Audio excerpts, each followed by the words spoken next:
Hello, everybody, and welcome to the Paranormal Guys.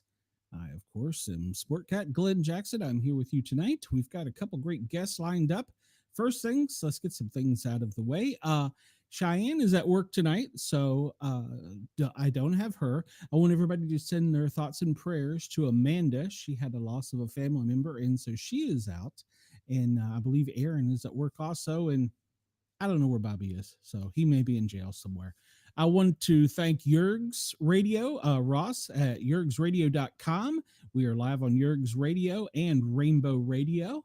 And hello, Wendell. And we are also proud to announce that we will be rebroadcasting on the Bigfoot Radio Network Mondays, Wednesdays, and Fridays at 7 p.m. So go check it out there. Internet radio is the way to go. Yergs Radio, Bigfoot Radio. And of course, you can find me on the Thin Line Rock Station Tuesdays and Thursdays, spinning some hit records. Well, I play music and talk a lot. So that's what I do. All right. So I don't want to talk too long, but I wanted to get those announcements out of the way. We have a great guest. He's from up north. I told him that he needed to take his weather back. Mark is with us. Mark is an author from Canada. Hello, Mark. Hey, how are you doing? I'm doing well, sir. How are you? Good, good. Yeah, sorry about that cold weather that we've been sending down there. It's actually warming up here finally, but we've had a lot of snow the last little while. Well, you know, the annoying part to me is I'm originally from Atlanta, but I'm here in Knoxville helping some family out. Mm-hmm. And Atlanta South got snow, but Knoxville in the mountains got nothing. Is that right? We just got the cold. I was miserable. Well, I guess that's a blessing too. You know, you don't have to shovel it. I was shoveling snow in 3 different places this morning. Our house, an aunt's house, and a father-in-law's house. So oh, goodness. That's hard work, let me tell you. It can be if it's heavy snow, yeah. Yeah. That as a paramedic, I've run many calls of people having heart attacks after shoveling snow. Yeah, that's right. Yeah, because it's easy to overdo. Yes, and you get more dehydrated in winter. People don't realize that. So just all goes out your body, and you don't sweat. So yeah. Mark, you have had such a great career. I did a little bit of snooping on you. You've had a radio career. You're an author. You've had several, and you even wrote some books about cooking. I meant to ask you about that earlier. Mm-hmm. You're a historian. You love wordplay. I bet you're great at Scrabble. So tell us, first off, tell us a little bit about yourself, and then what got you into, you had a broadcast career, and then you switched to doing some writing. Yeah. I'll say too, I've got 3 dogs in here with me, so if you hear any whining or that's what it is. I'm gonna let this one out actually. Mine is wandering around here somewhere begging for a treat, I'm sure. So our whole family loves dogs. We've always had them. I got into radio almost by accident. What happened was I finished my PhD at the University of Toronto. I focused on 16th-century English literature, like Shakespeare and Shakespeare's contemporaries, that sort of thing. And then I got a job in Winnipeg, in Manitoba, north of Minnesota. And it happened to be the university happened to be right beside the CBC building. CBC is Canada's national broadcaster. And so I thought, I'm new to the city. I want to learn about it. So the first thing I did is I tried to find the origins and the histories behind some of the major street names in Winnipeg. And Winnipeg has a lot of history. Fur traders through there. The Hudson Bay Company was established there. It's kind of a confluence of Europeans and Indigenous people. I looked up, researched some of the names, and then I approached CBC and said, hey, how would you like me to talk about the names of streets in Winnipeg? And they did that. They were happy with it. And they said, what else can you do? So I said, well, I can talk about any kind of words, every week I would talk about sort of a different theme of words.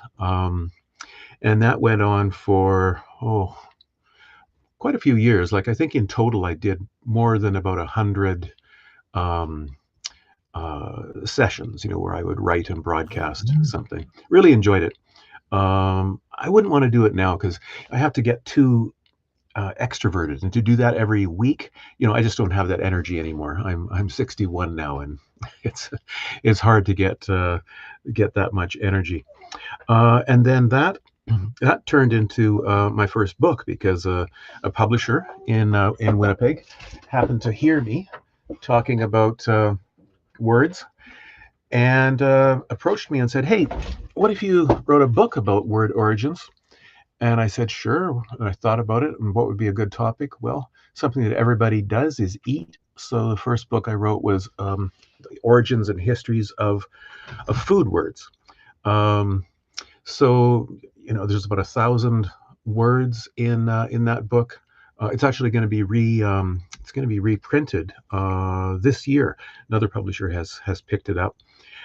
So it's all kinds of words like jambalaya and when you saute something, and origins of hot dog, wiener, everything like that. So yeah, that was my first book, and then that led to another book about the origins and histories of words about love and sex. Um, and then let's see, going way back, 1999, I wrote, well, actually 1998, but it was published in 1999. I wrote a book about how people at the ends of previous centuries, 1899, 1799, so on, how they celebrated their end of their century or what they wrote about it. And what was interesting is it paralleled ours quite a bit. Remember the Y2K stuff? Everybody was thinking, oh, the world's going to crash. Didn't. Same thing at the end of 1899. They had fears about what they called devolution, not evolution, but devolution. They feared that humans, because we were doing more sedentary things, that we were going to start to devolve and go back to more monkey-like creatures. Interesting. Maybe that's happened to some people. I don't know. And then the other nonfiction book that I did was about food culture in Shakespeare's England. So yeah, what they ate in the 16th century, how they prepared it, manners, customs, all kinds of things. That was fascinating. Like just things like the big the courtiers, the people who were rich and had a lot of money, they had huge kitchens in their estates, and in those kitchens they had fireplaces that you could put a school bus in them. These fireplaces were just so huge. And one of the things that I liked, I mentioned I've got dogs here, is that they had the spits. They'd put all kinds of venison and things on it, and to keep it turning, they had little treadmills, and they had dogs that would stand on the treadmills and walk, and that would make the spit turn. So there were dogs in the kitchens back then. And dogs had another use too. I'll just mention one other thing too. If they didn't have like napkins to wipe their hands, well, they would call a dog over and wipe their hands on its back. My mom would have shot me. Yeah, so those were my nonfiction books. But yeah, after writing those, my wife and I adopted 4 older kids, and they took all of our energy and attention, as any kids do. But these, if kids are adopted at older ages, it means they've come from a place of trauma. They're not taken away from their birth family for no reason. And so they had trauma that we had to help them work through. So our writing careers, my wife is a writer as well, a poet, that just went on hold for like 17 years. And then as they got older and more independent, started to want to write again. So that's why I wrote a young adult dystopian novel. It's this one. I'll hold it up. It's called The Headmasters. Where's my camera? And maybe you can see on the cover. I really like this cover. I love what the designer did. It looks like there's sort of a creature, like some sort of bug-like creature, on the back of the young woman, and those are the headmasters. The headmasters are these creatures that have appeared sort of in a post-apocalyptic setting, and they attach themselves to humans and they control humans for about 18 hours a day. They've done this for like 60 years, and everybody's feeling extremely like they can't imagine how they're gonna defeat these things. But luckily, the main character, Maple, she's a young woman. She decides she's going to try to do it, and well, I guess it's not giving something away to say she's successful eventually. Cool. Yeah, yeah. So yeah, and I'm writing another. I've finished another novel, another dystopian novel. I love dystopias. Even on TV, like I've been watching The Last of Us. I think it's just such a great series on. I forget if it's on Netflix or Prime. What's the other one that's on right now? I can't remember. And I watched The Walking Dead for many, many seasons until finally I thought, oh, this is just they've lost their way. So I kind of stopped. My But goodness, couldn't they have shot them all by now? well, I always thought, again, being from Canada, I thought, why are you people staying down in Georgia or wherever they were? Come up to Canada, wait for the winter. All the zombies will freeze. And, Easy hunting. exactly. But yeah, so yeah, I love dystopias. I read a lot of dystopian literature. Just today, I starting to reread one of my favorites. It's called Station 11 by another Canadian author, Emily St. John Mandel. And I think Station 11 was made into a series. I don't know if it was on Netflix, but a couple of years ago, it was made into a series as well.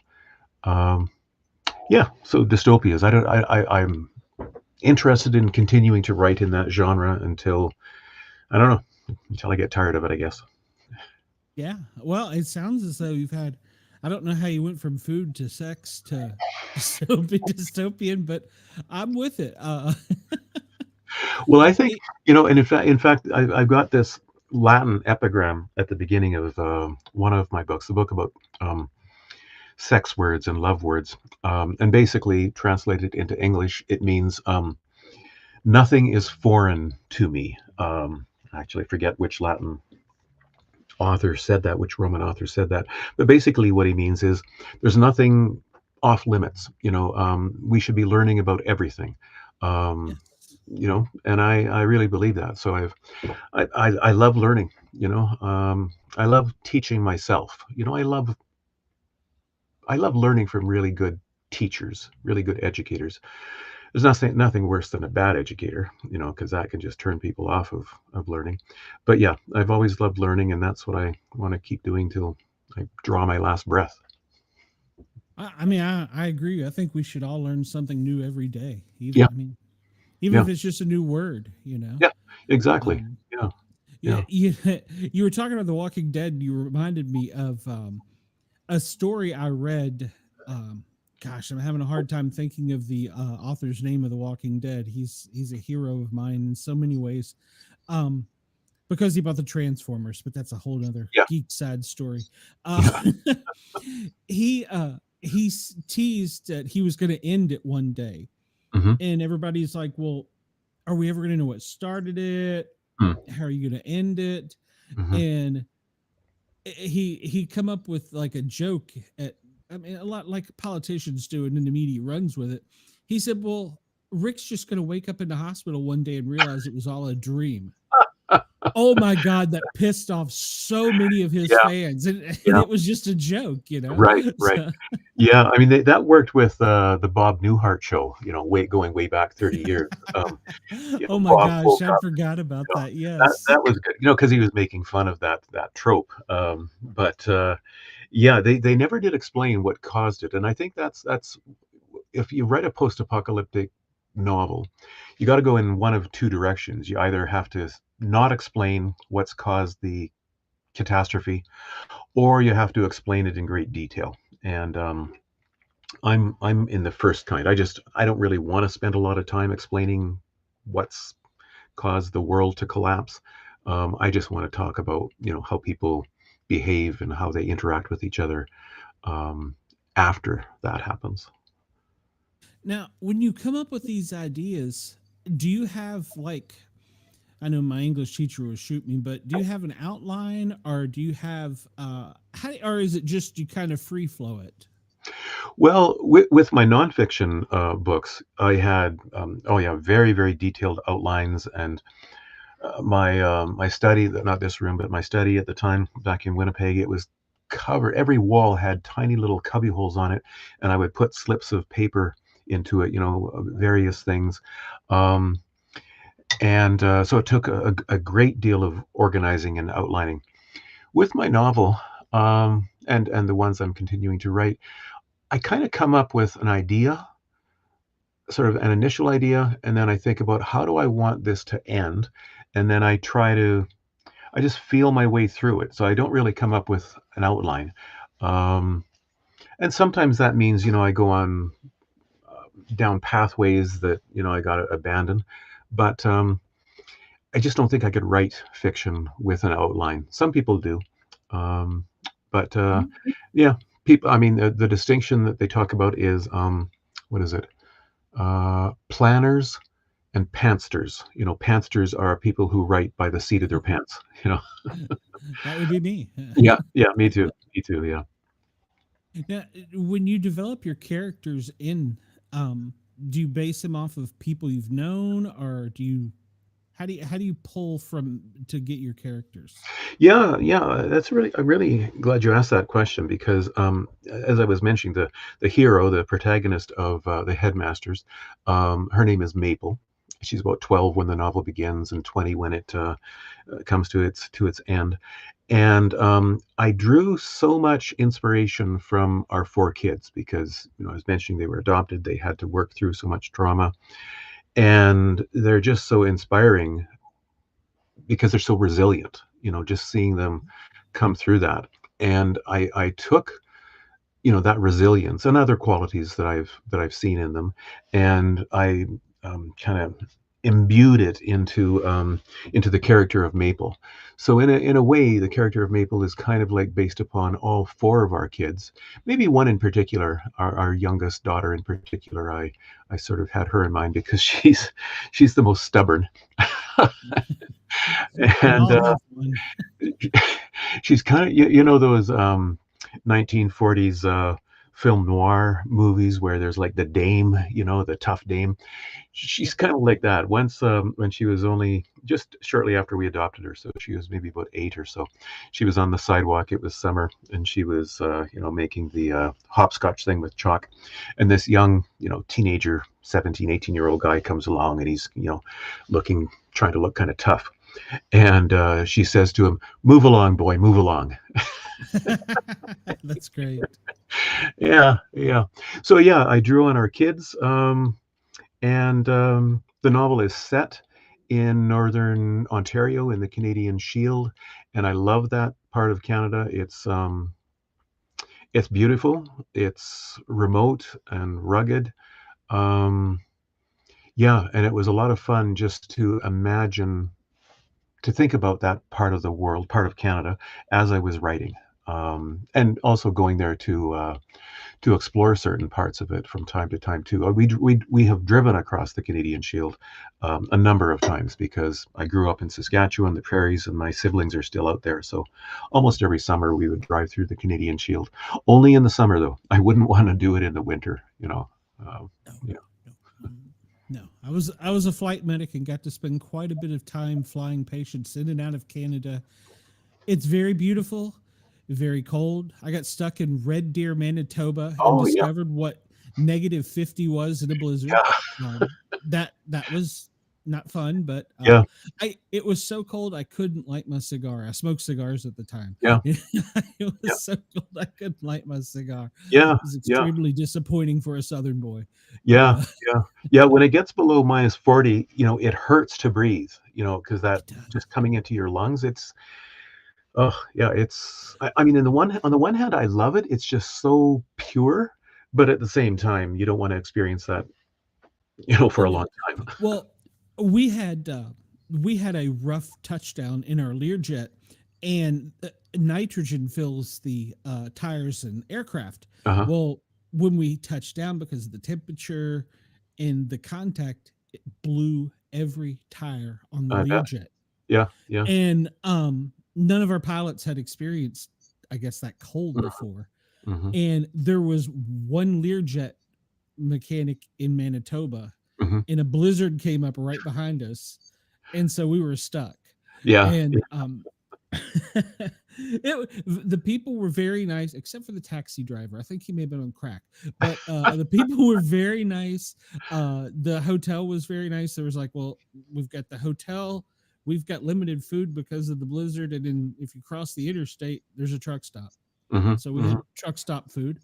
Yep. But it was great. The weirdest part to me was when you would go outside in the wind and your eyes would freeze, like Yeah, little icicles in your yeah, eyes. It was yeah, the on your craziest thing eyebrows. I'd ever experienced. Yeah, Yeah, yeah, yeah. yeah. So, but Yeah, yeah. Yeah, I've traveled quite a bit in the States. I think well, I've got a couple of favorite cities that we've visited. I love San Antonio in Texas. mhm, I very love beautiful. New Orleans, um, and Los Angeles. We were there a few years ago. Um, Went to Houston. We couldn't find anything that interested us in Houston. I don't know. Maybe we just weren't looking in the right place, but Yeah, it's kind of a bland town. So, yeah, yeah. um, highly recommend Key West. Key West. Okay. Highly recommend it. Yep. Uh, and if you really want to experience it, fly into Miami and then drive the 100 miles. Is that right? And I know that sounds crazy because it's almost 100 miles of bridge. Uh-huh. Gorgeous, Is that right? gorgeous. Well, I'll check that Yeah, out. Yeah. yeah. My son and his wife had decided. He was my youngest, mostly raised in Atlanta, and Mhm. he had said that him and of course his wife now is from Knoxville here, Yeah. and he had said, "Well, we don't see enough snow. I want to live somewhere where there's snow." And I'm like, Uh-huh. "Well, move back to the mountains." Uh-huh. And he calls me one day and he goes, "Dad, I got a job offer." I'm like, "Oh." He goes, "Yeah, we're going to Vermont." And I'm like, Hmm. "Wait, what?" Wait, Yeah. what?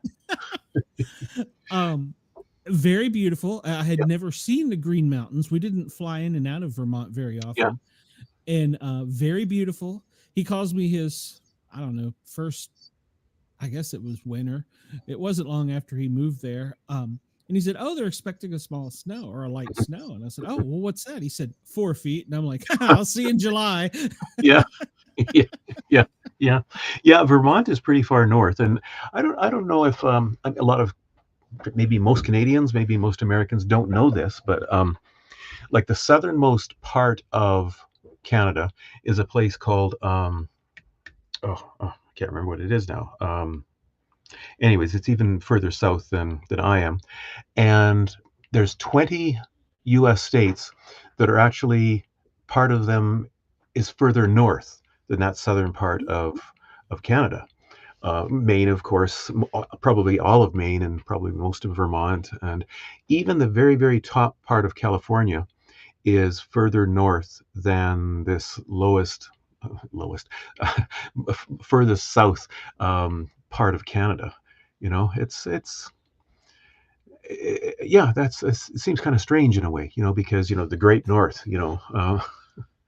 Yeah, and Minnesota or Michigan, you have to go through Canada to get to the one little. It's Michigan. You have to get through yeah, Canada to get to the little segment of Michigan. So yeah, yeah, yeah, yeah, yeah. it's sometimes made me wonder, how did they form all this stuff? you Oh, know? all the borders, you mean? Like, Yeah, yeah, yeah, yeah, I know. Because some of them are kind of strange. Like Idaho has this tiny little narrow strip that goes all the way up to Canada. I think it borders with Alberta. Why that is the case, I don't know. Maybe there's a river that runs through there or something. Um, yeah, I mean, the province I grew up in, Saskatchewan. If you look on the map, it is the most rectangular um, region, not region. What am I thinking of? Rectangular province, state. That kind of thing.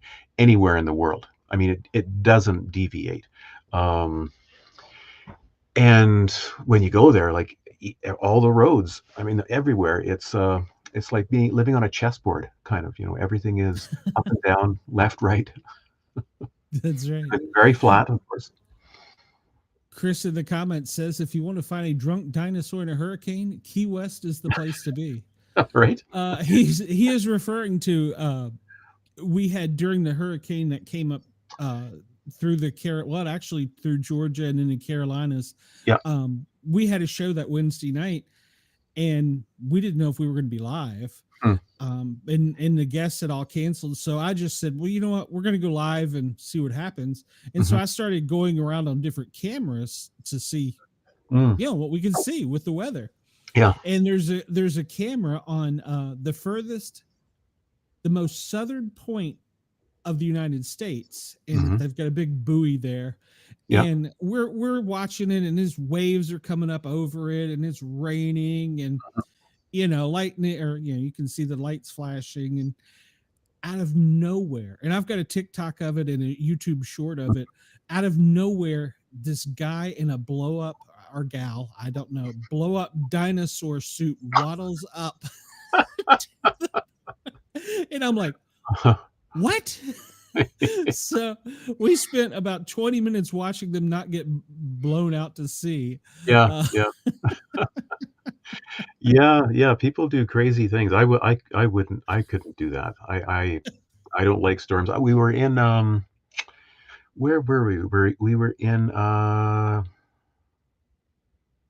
was it Washington? Anyways, and a hurricane came up. I mean, it ended up not causing a lot of damage, but it was scary to be there in the middle of that. Just so much rain came down. Oh yeah, they're scary storms. I would prefer a hurricane over a tornado. Living in the South, the tornadoes are the worst. So yeah. I would prefer We don't. I mean, we don't get a lot of that. Where I am right now, we're never in danger from hurricanes. We're too far inland. Tornadoes sometimes, and even about 15 years ago, there was a slight earthquake around here near Toronto. Actually, it was in Quebec, but we could feel it here in Ontario. I never thought I would experience an earthquake, but there was one off of Delaware, Maine, just recently, like in the past week. Yeah. So, yeah. I experienced a small one here in East Tennessee, and it was funny. I wasn't raised around them. I didn't know about them, but it was real late at night, and I could hear it coming, and it sounded. I don't know if you've ever been on the top of a mountain when the wind comes up over the mountain and then goes back down. It's like a rolling noise, almost like a wave. Yeah. And I said, so that's an earthquake, and you could hear it almost approaching like a wave. It was the weirdest, and then the house started. It wasn't for East Tennessee, it might have been a 2 point something. It was enough to shake the the ceiling fans and stuff, but it was weird. So I would not want to live in an area with those. The unpredictable weather, I think, would be the worst. So Now, in your novel, do you have unpredictable weather? Has the cataclysmic event caused any type of weather? Not exactly. I mean, the weather, as it is actually the case, in the novel, it's the extremes. Like we were talking about, in the winter, it's -40. I mean, they've lost all ability to measure things like that. And in the summer, it gets very hot and very muggy, and the black flies are just awful. So. Oh yes, my son has told me. Yeah. So the weather and the ruggedness is an important part of the novel, because I wanted the setting, like the setting it's a brutal place, and I wanted that to sort of parallel the headmasters themselves, these creatures that are ruthless, and they're quite brutal. The place, I couldn't imagine setting the headmasters in any other place. It had to be in that remote, rugged area. Yeah. With the headmasters, are they like extraterrestrial? Are they, what type of creature are they? Well, I don't explain it in detail, but I think what I imply is that when this cataclysmic event occurred, which was caused by humans trying to sort of capture some energy from the sun, solar flares, that kind of thing, something opened up between our universe and another dimension, another realm, and that's how these creatures arrived. They didn't want to be here. They don't want to be here either. But the only way they can communicate with each other now that they're here is by attaching themselves to us. And then when we are sleeping, they sort of form a collective consciousness through our minds, and that's how they communicate with each other. Um, and they basically enslave us. And the one really problem that the humans have is that even if somebody thinks about trying to take off their headmaster, the headmaster will sense it because they're kind of tapped into the person's brain, and they will kill them before they can do that. So you can't even think about trying to fight back. So that's the dilemma that they're in. Oh, Yeah. wow. What well, while we're on the kind of the subject, what do you think about ETs and aliens and all that? Do you think that's a thing or Yeah. Well, I mean, I guess I think two things. I think on the one hand that all of the the sightings of UFOs, or what's the new acronym that they use? uh UAP? Yeah, that's right. Yeah, yeah, phenomenon. Yeah, um, I doubt if they are actual alien visitors. But having said that, I mean, the universe is vastly huge and getting bigger. It's always expanding, of course, and I think there must be other life somewhere. I mean, and I think it must over time. I mean, the universe is nearly 14 billion years old. I assume that it's intelligent life has arisen somewhere else, or if it hasn't yet, if we're the first, I think it will. The conditions will be right, Yeah. or if one believes in a creator, why wouldn't seems like a big waste of the universe, not to create other beings. Yeah, it's funny. I always say, how can we possibly imagine we're alone? Is I mean, you can't even fathom Yeah. the sense of it. And let's just put it to something simple we can understand. A lot of people like fish tanks. Some Hmm. people like goldfish. Some people like betas. Some people like sharks. Hmm. Maybe if there's a great creator, maybe he likes other fish. Sure. Yeah. And who am I to say? I mean, Yep. I don't know. Yep. Yep. But whether we'll ever be able to contact them, I don't know. Again, the distances are so vast. We'll never be able to even approach light speed, I think, from the bit of physics that I understand. So, I mean, can you imagine having a conversation with somebody and it takes 50 years to send a single message back and forth? That would be a slow conversation. Yeah. Hi, Bob. Oh, Bob's dead. It's Tom. Oh, wait a minute. Tom's dead. Yeah, yeah. So, yeah. But who knows? I mean, I think Star Trek, you know, was right about a lot of things. A lot of the technologies that were envisioned. And they also talk about wormholes and things like that. So who knows? Maybe that will be a way of traveling Yeah. across vast distances. Who knows? You never know. Yeah. And with AI now, Hmm. that's either our headmasters or that may be the solution. I think you're absolutely right. I mean, there's no stopping it. Some people are saying, "Oh, we got to slow down." Well, that's not going to happen. I mean, the people that are creating AI, it's for them, it's they just want it to get bigger and faster, and that's what's going to happen. Yeah. And yeah, I mean, on the one hand, it kind of terrifies me. Um, Yes. I do think that in the not so far future, like maybe 20 years, 30 years, what it means to be human is going to be very, very different. You know, Mhm. um, we're going to have little things. We'll have I don't know, we'll have the internet, connected into our brains somehow. Who knows? We can't even imagine it. Yeah. Um, but I do think it's going to transform who we are.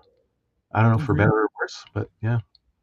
Yeah. Well, I read an article a few weeks ago, and I can't remember if it was Google. It was one of the major computer companies, Hmm. and they have a computer that is so fast Hmm. that they say it operates in a different dimension. Yeah. I don't Yeah. even know that I know what that means, Yeah. but they say that it gets data and information from other places Yeah. unknown. And I'm like, what is this, like a AI Ouija board? I mean, what, what the heck is it? So, Yeah. Yeah. It's beyond me. I mean, I don't. I mean the things that exist so far, like the Chat GPT, and what was the one that just DeepSeek, that came into yes, the news just recently. I mean, they're called artificial intelligence. I mean, I don't think they're anywhere close to being conscious yet, but I do think that's going to happen. I think that whatever processes are in our brains that generate consciousness, I kind of have a feeling that it will be possible to do that too with, ones and zeros at some point, you know? Yeah. yeah, yeah, I agree. I agree. Yeah. Well, one other thing I like to always ask our guests, and you sounded like you had a great story, so I'm going to lead you some extra time here with this. Um, is we always, of course, with the paranormal guys, I consider ourselves an entertainment and a paranormal show because we have athletes, authors, actors, musicians, Tom down the street, anybody that wants to come on, really. And but we always ask, have you ever had an experience with a Bigfoot or something touched you in a movie theater? Or, well, wait a minute, maybe that's not the right question, but some kind of experience. Well, if you were to Diddy film, it's highly possible, but Well, I have had one significant one, and this goes back when I was probably about 20, I guess, maybe 19 even. And I was living on my own in an apartment in Regina, Saskatchewan, going to university there. It was a old apartment, built in the 20s or something like that, apartment building. And I remember going out with a friend. We went, had a couple donuts and a cup of coffee or something like that, went back to my place, got into bed, fell asleep. And then being shaken awake. I'm living by myself. I'm being shaken awake and I'm kind of groggy. And I think, okay, Kevin, that was the guy I went out for coffee. Kevin, how'd you get in here? What are you doing here? You know, and then I realized it wasn't Kevin. It was a grizzled old man um, who was saying, hey, buddy, how did you get in here? And I kind of looked around and, I could see that the layout of the apartment was the same as mine, but the stuff in it was very different, wasn't mine. The most significant different thing was he had like a sawhorse and a saddle on it. He was probably an old cowboy or something like that. And I'm waking up, I'm starting to freak out. I realize, well, first of all, I don't have any clothing on and I'm under a rug. So I think one of two things happened. Either I was sleepwalking and I left my apartment and I went up to the next floor because it was the apartment above me. That's where I was. Um, and he had left his door open and I walked in without waking him and got under this rug right beside his bed. And the fact that he woke me up shaking, hey buddy, how'd you get in here? I can't imagine doing that. I would have grabbed a frying pan or something before yeah. before I did that. Um, But he said, "No, I always lock my door." And sure enough, when I went to leave, the little chain thing was on. So that would have meant that I not only came in, sleepwalked in, but then it was unlocked and I locked it. I mean, that could have happened, but it sure feels like the other option might be true, which was that somehow I just, floated up through the floor. Um, because my bed was exactly under where I ended up under this rug. And I still have no idea what happened. I've never sleepwalked again since then. Um, the guy, he lent me a pair of pants so that I could get back to my apartment below him. Remember the next day, I just wanted to forget about it, so I took him his pants back. I didn't even knock on the door. I just hung them on his doorknob. Um, but that has made me that was such a significant event that made me think, it's made me realize even more, I guess, that there are things that happen and things, I don't know, energies and things like that that we are not aware of. What did Hamlet says? There are more things in your philosophy than anybody can think of.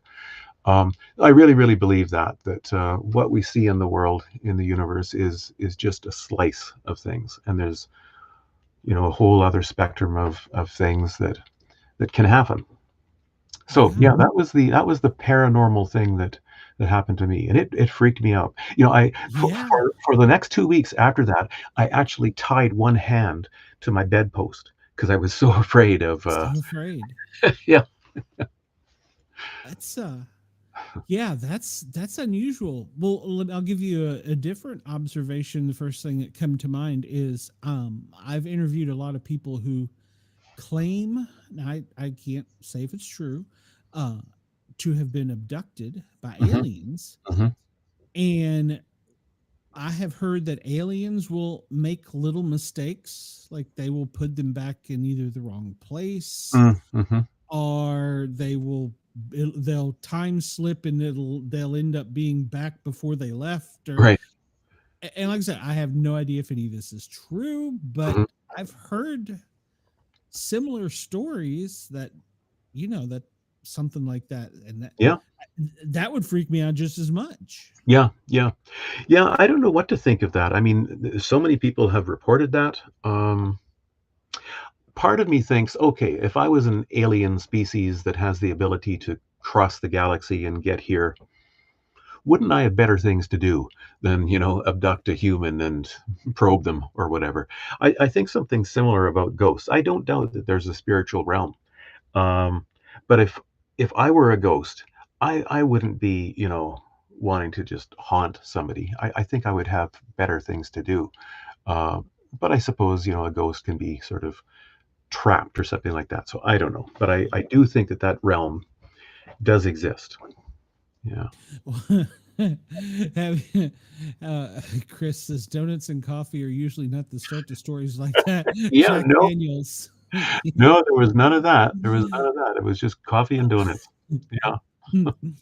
Well, apparently here in the South, you've never heard of cow tipping. So sometimes even humans. I'd forgotten about cow tipping. Yeah, yeah. Well, and crop circles as well. Yeah. Are those reported down in the States? I don't think as much as they used to be. Yeah, yeah. Um, I won't say no. Now, of course, like you were talking about earlier, the drones, and Mhm, everybody's afraid that it's aliens coming. And then I mhm. heard one lady say that she's communicated with them, and it's not that they're coming; it's they're actually leaving us because we're about to do something stupid. Mm, mhm. Which, well, Yeah, you never know. that's an So we interesting did, idea. Yeah, we did just move the atomic clock 1 minute forward, or was gonna yeah, say we moved it forward. So, but yeah, yeah, so. yeah, No, yeah. it can't be a minute because we'd be dead. So yeah, Right. they moved it. I think like a They second or they something. they're, like rats fleeing the sinking ship maybe, that kind of thing. Exactly, exactly. Well, like when I'm a firefighter, we're going into a building, and the bugs and the mice and rats are running out. So Oh, yeah, yeah. Can I tell you another story that reminds me of? You still got some time? absolutely, you still Okay, have 15-ish minutes. And okay. this is all So you. so this didn't happen to me, but it was reported to me by, an old guy that, I was with my parents, and we were in line to, go eat something, and this old guy happened to be in front of us, and we started talking with him. And it was in Saskatchewan, the prairies, and he was old enough that he could recall back when prairie fires were not uncommon. And one of the things he said was that back then, by law, every person had to have matches with them. And you might think, well, why? Why would there are all these prairie fires? Well, the reason is that if you see a prairie fire coming towards you, what you do is you burn an area, in a controlled way around you, so that the flames come towards you, and then the fire goes around you, and you don't get burnt up. So it makes sense. And he said that this happened to him when he was a kid. He saw the big prairie fire, 40-foot high flames coming at him. The wind is 40 miles an hour. He burns out this area. He's terrified. He doesn't know what's going to happen. He sees the flames approaching, and then he also sees in front of the flames all these animals running away from it, like deer and rabbits and I don't know, raccoons and things like that. And they all come to this area that he's burnt out, and they kind of surround him, and the fire goes around them. And then he said it was like the animals, animals that sometimes would have been predator and prey. He said it was almost like they were looking at each other, like, okay, let's just disperse. So Nothing to see here. yeah, I thought that was just such an amazing story, such an amazing thing to experience. I've never seen a prairie fire. I mean, now in the prairies of Canada, we don't have that kind of what did they call it, tall grass anymore, or it's not common anymore. So you don't get those kinds of prairie fires. Um, but yeah, back then, and then of course there was the dirty 30s, in Canada during the Depression. That was clouds of dust that you couldn't see across the road, and then clouds of grasshoppers that you couldn't see the sun. Awful. I don't know how they survived it. You know, my Yeah, grandparents. Yeah, and we couldn't live without our smartphone. that's right. That's right. Yeah, yeah, Well, yeah. Times change. yeah, absolutely. What up there where you are? Do you have or have you heard any reports of Bigfoot, Sasquatch? Not around here on the West Coast. In British Columbia, I think that's where I have heard about it. Maybe on the East Coast as well, but I've never heard any reports of that, like in the Canadian Shield. Um, there is a lake in the Canadian Shield, though, where there's, what's it called? Ogopogo or something like that. It's kind of like a Loch Ness monster that people sometimes say, oh, we saw this big sea monster in this lake. So there's been reports of that, but I can't recall what the name of the lake is. Um, and then there's also some other spooky stuff. There have been people living and buried in the Canadian Shield going back 10,000 years. Indigenous people, and there are. Um, I think there are reports of paranormal things that are associated with that. You know, um, but yeah, no Bigfoot around here, except my son. My eldest son has like size 17 feet. So Goodness, and we'll probably eat you out of house and home as well. So yeah, yeah, he sure did. Yeah, growing boy, yeah, yeah. Uh, well, in then you hear a lot of people talking about going even further north, like hmm Antarctica, yeah, that there's things under the ice, yeah, and that the government's what I don't even know what government's in charge up there, but they know about the stuff that's going on, yeah, and yeah, yeah, yeah. And recently they discovered there was a what was his name?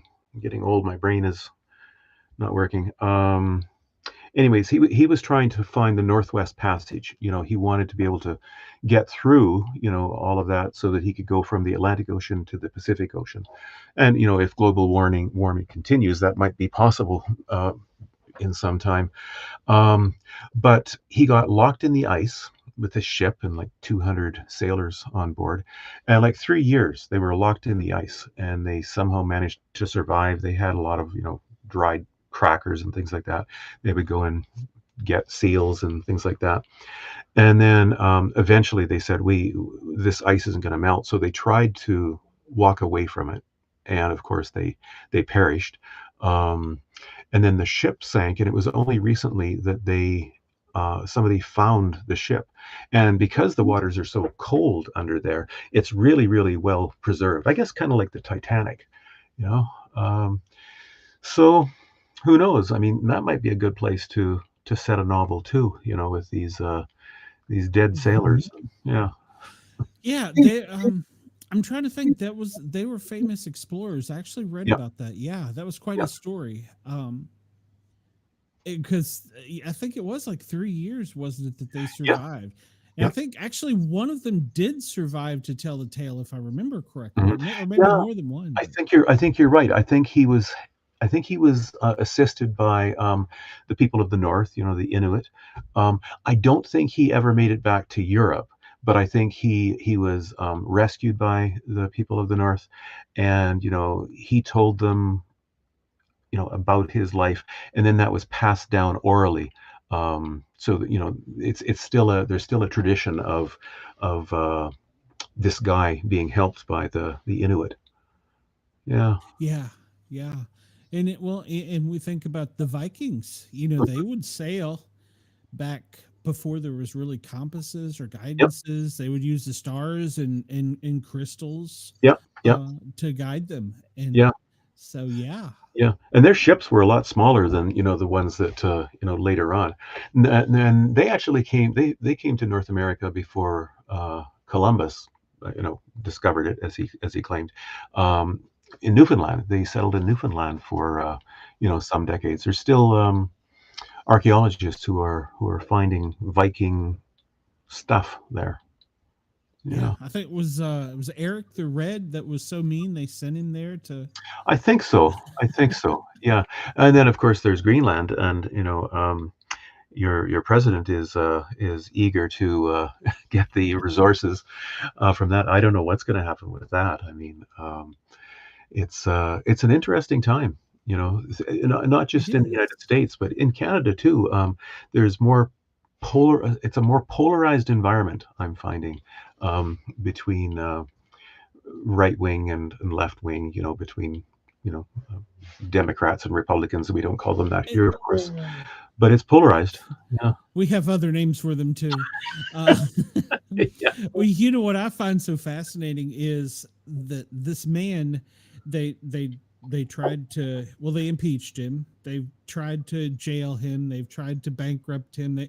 They've done all these things to him. Hmm. He's still here. They hated him so much. They even tried to kill him. I won't say they, but Hmm. there was at least Somewhat. one attempt. Yep. And now it's like a switch has been flipped. Hmm. And I don't know if it's one of these like kiss the ring type of things. And Hmm. I've said this before, or if finally everybody's like, okay, he's not going to go away until he just lets this happen. Yeah. But it is so bizarre because Mhm. there was even a thing, what was it called? Trump derangement syndrome or Oh, yeah. orange man syndrome that they came out with this. It's like, but now it's almost like, hey, he's there. Yeah. Yeah. Work with him. Try to, instead of, he's going to be there for the next 4 years, unless, I mean, he's what is he, 80 now? I mean, I who knows? think he did turn 80. Yeah. Yeah. Yeah. Yeah. Yeah. I mean, what you were describing reminds me a bit of, Rasputin, the Russian, Mhm. how would you describe him? He had so many roles in Russia with Catherine the Yeah. Great, I think, and then finally they wanted to kill him, and they tried poisoning him, and it didn't work, and they tried drowning him, and it didn't work, and just thing after thing after thing, he kept surviving it until finally, I think they shot him, and they had to shoot him, like 15 times before he finally died. He just That's an wouldn't go idea away. for your book. Yeah, yeah. Well, yeah. Remember, there was a song called "Rasputin" by Boney M. that I don't know, came out in the '70s. Oh Uh, wow. disco song. Yes. Yeah, Yes. yeah. You're bringing back old rock and roll memories. I'm actually gonna have to email the program director and see if we have that in our lineup for the station. Now that you said that, It's a good song. Yeah, yeah, it's not bad at all. So the thing is now most people, if it's not Taylor Swift, they don't. yeah, yeah. She was in Toronto not long ago, a few weeks ago, and it was just madness. And I think I saw something in one of the local papers just yesterday about how much money, how much tourism money she brought into Toronto because of her trip, and it was enormous. It was a Yeah. big benefit. Caused all kinds of traffic problems, but you know, there was benefits to it as well.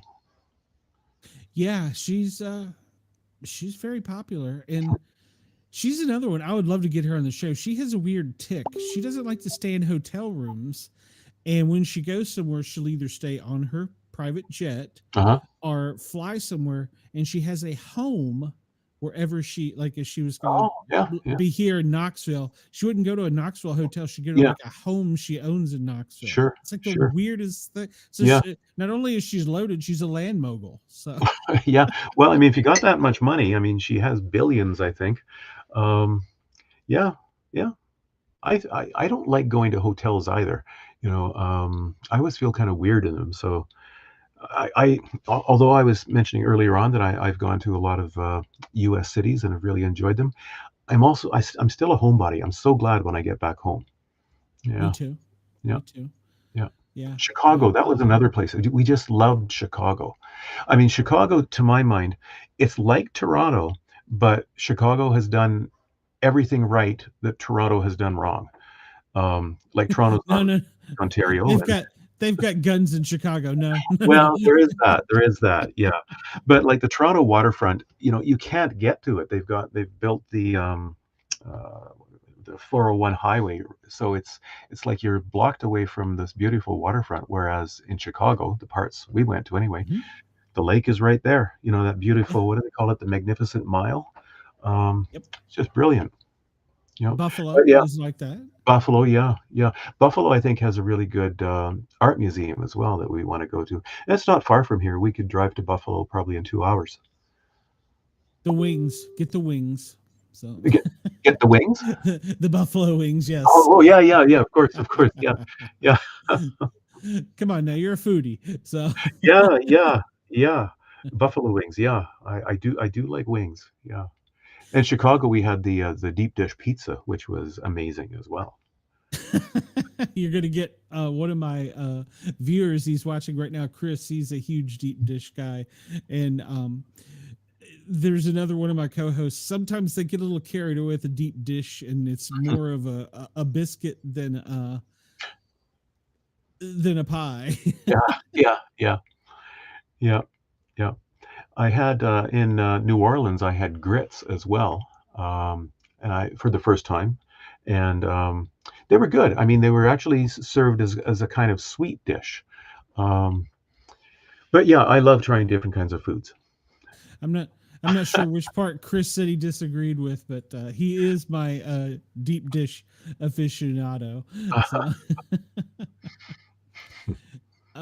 well, yeah. In there's a story you were talking about stories behind foods too. There's the story behind wings Yeah, is uh is kind of cool. I'm sure you've probably heard it where it was a late night snack and she didn't have anything left but these little wings. yeah, yeah, and yeah, and now they're so popular. You just wonder how did they get that many chickens, you know? Yeah. But yeah, the origins of food words. I guess we're on late enough right now that I could give you an example. Like the word avocado, for example, comes from a language, from sort of Central America. The language I believe is called Nahuatl, and in that language, the word avocado means testicle. Because of its shape, but I mean the size seems a little surprising. But yeah, there's a just give you in that same vein. There's a German food called Liebesnocken, which literally means bone of love, and it's a cake shaped like a penis with almonds at one end to represent testicles, and it's served as a kind of fertility food, um, like an aphrodisiac almost. So yeah, foods. I mean, almost every food has a really really interesting origin, maybe with the Have exception you of egg. yeah. Chris said he was disagreeing with the part about Chicago doing Oh everything yeah, right. well, Yeah. maybe, yeah, yeah. Well, you sound like you need to come out with a cookbook. Yeah, I sure I do love cooking. I mean, I'm not a baker. You have to follow recipes so carefully when you're baking, I think. And I'm more of a pantser, like I was saying, by the seat of my pants. So I love making like stews and soups and things like that because, you kind of can't go wrong. Once you've practiced enough, you know what goes well together and how to make a good stew. I love making chili too. Best chili I ever had though was in San Antonio. These big hunks of not ground beef, but big hunks of Yes. Steak. sirloin. Yeah, steak. Yeah, yeah, and really hot. Had a really rough flavor. Like I mean that in a good way. Like Mhm. yeah, yeah, Your really. texture, yeah, yeah. Yeah, yeah. And then you go to Ohio and they have skyline chili, which Oh I'm still not sure what that is. I don't know if you've ever had that, but no, no. What's it like? it's uh it's basically Texas feet and ground beef with ginger. Ginger. And yeah, it's the oddest and they serve it over spaghetti. I would try it. I'm not gonna say in the restaurant it's not bad. I mean, but yeah, it's not my cup of tea, but Yeah. No, what was the name of it again? What kind of chili? Sky Skyline chili. Skyland Uh, chili. no, Okay. line like Line, Skyline. Oh, okay, okay, okay. Yeah, I'll look that up. That sounds interesting. Yeah, Huh. yeah, it's unique and it's got really spicy, but it's the ginger, and Hmm. that's their secret ingredient. Of Yeah. course, talking about traveling, when I first went to Canada, I wasn't quite sure what they were asking me what they wanted to put on my French fries. Right, It was right, like, excuse me, can you say that again? I'm not sure I understand. right, right. Yeah, 'cause yeah, I'm a redneck. I heard something totally different there. yeah, there are some differences. When we drove down, we went through Windsor and then what's Port Erie, I think is the U.S. side, and we stopped at a drive-through restaurant, and my kids discovered that what when we what we consider to be iced tea is not what I guess in the U.S. is considered to be iced tea. To us, iced tea is sweetened, and I guess you got to ask for sweet tea in at least in some parts of the state. So basically, they just had Yeah. cold tea. Below that Mason Dixon line is where you get the real sweet tea. Yeah, Yeah, that yeah. yeah. And there's some other words too, like jelly donut. Like is that a word that you would use to refer? Okay, in Mhm. in Western Canada, those are called Bismarcks. Yeah, and in other Okay. parts of Canada, they're called Jambusters. Yeah, so there's a few I can a see few that one. Yeah. regional words. Yeah. But Bismarcks, I don't know why they're called Bismarck.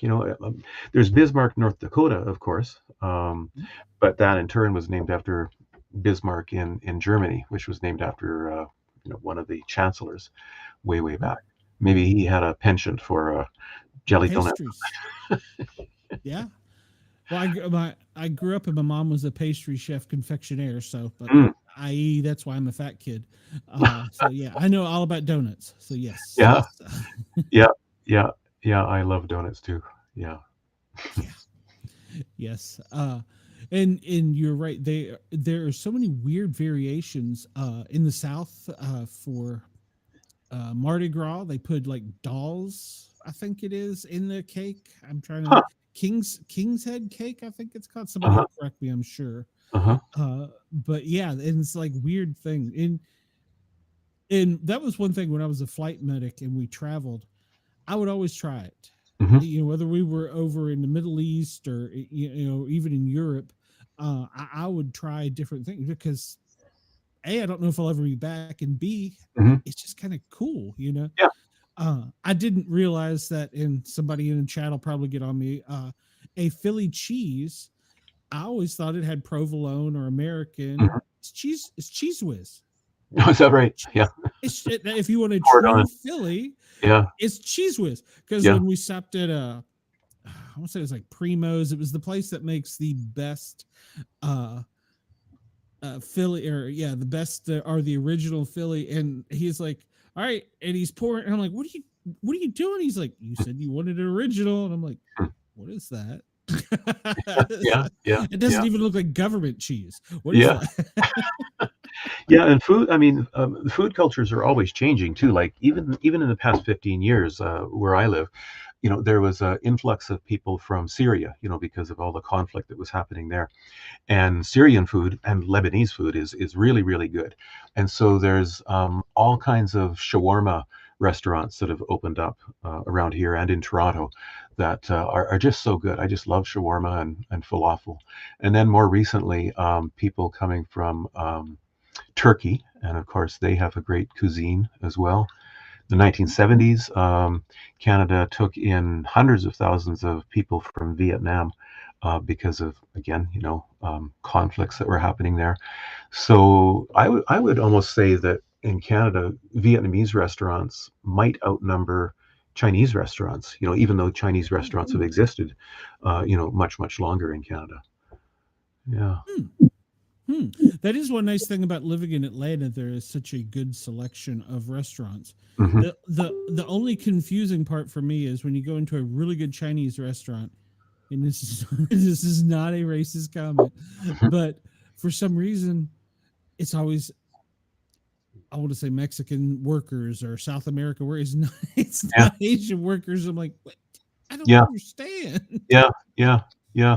Yeah, it's funny, and it all kind of comes together, and you get fusions. Like, well, actually, Vietnamese food is a fusion of the original Vietnamese cuisine and the French cuisine.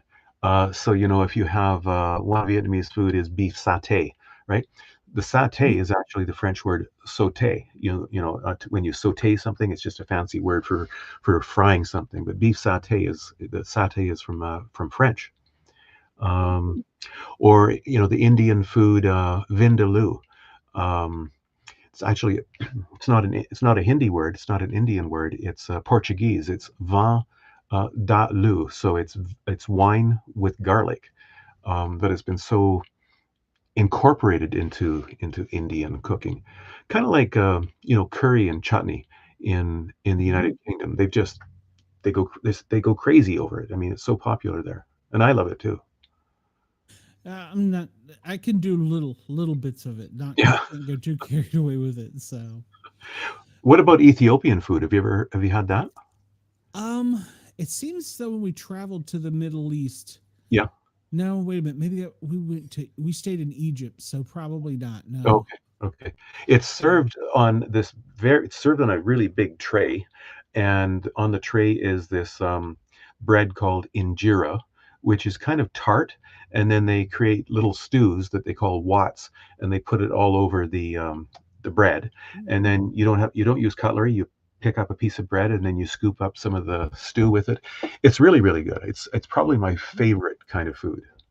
that sounds very good. Yeah. Yeah. Yeah. Yeah, I'll say I know. So I've been to Kuwait, Qatar, Mhm. Egypt. I don't know, but yeah, I want to say for some reason we went to Iraq, but I don't know Mhm. that that was right. I know we were in Afghanistan and Hmm. we didn't leave a military base there, so Yeah. we had Yeah. American food. Right, right, right. Yeah. So, I had sheep brain in Riyadh once.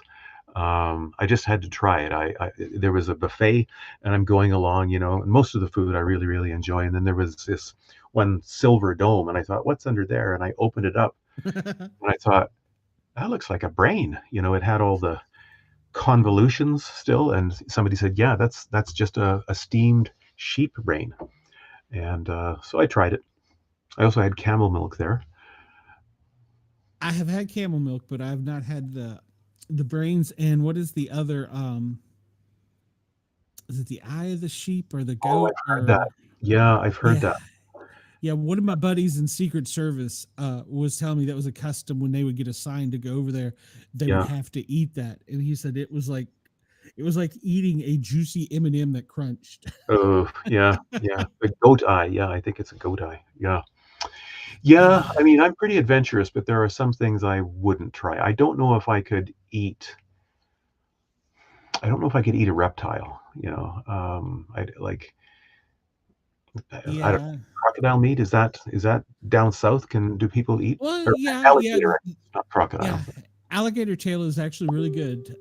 There's a place down maybe in Key West where you get wings and tater or wing. What do they call it? Wings and tail. Wing, that sounds like a strip club. Where it's all it's like all hot sauce together and it's Yeah. served and it is delicious. Yeah. Huh. Well, in the South, we would fry anything in the South. We fry ice cream for God's sake. So Yeah. Yeah. Yeah, fried bread, yeah, yeah, yeah. Huh. yeah. And now you talk about you saying that my grandmother growing up made tomato bread pudding. Hmm. And that was the weirdest thing. I just you said that I had a flashback. I remember that. So, I've never um, heard of that. Like, have you heard of shoe fly pie? mhm. Yeah, that's very I popular around here. Yeah. I know I would have to ask my mom because she's the chef if I've had that because I'm not sure. She's listening downstairs, so she's going to throw something at me. I joke with her all the time, and when you grow up, you have mom's famous meatball or Yeah. mom's famous spaghetti or whatever. Yeah. I have like mom's famous donuts or mom's famous chocolates. I'm pretty sure I grew up feral, but I don't know that I'll have to ask her if we've had that. Yeah. It's very sweet. I mean, it's mostly brown sugar and probably flour, maybe vanilla. You don't want to have a big piece of it, and it's good with coffee. It's good with something that's a bit sour. She's gotten on a kick here of recent Kentucky bourbon cake, which is like Okay. a huge pound cake that I mean it's not a pound cake, it's the round one. Yeah, like a bunt It, cake. but yeah, Yeah. and it's so heavy, and it's funny. I kid her, she's like the Swedish chef. A little of this, a little of that. I'm Uh-huh. like, so yes, vodka for some bourbon for you, some bourbon for the cakes. Yeah. This is very good though. I'm before I get back to Atlanta, I'm going to weigh 500 pounds.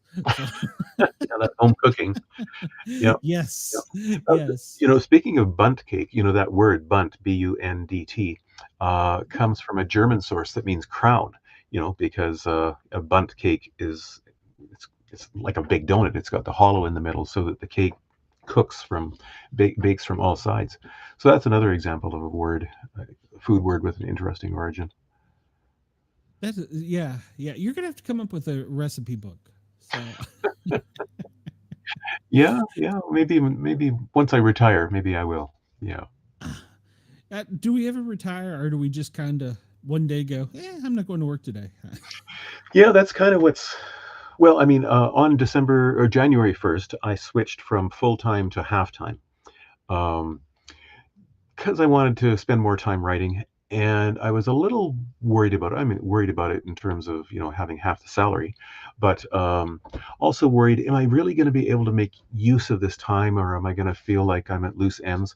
But it's going really well. I mean, I'm really enjoying it. And then my goal is in another year to fully retire, and then spend the rest of my days writing, reading. Well, I've told you I'm a firefighter paramedic or was.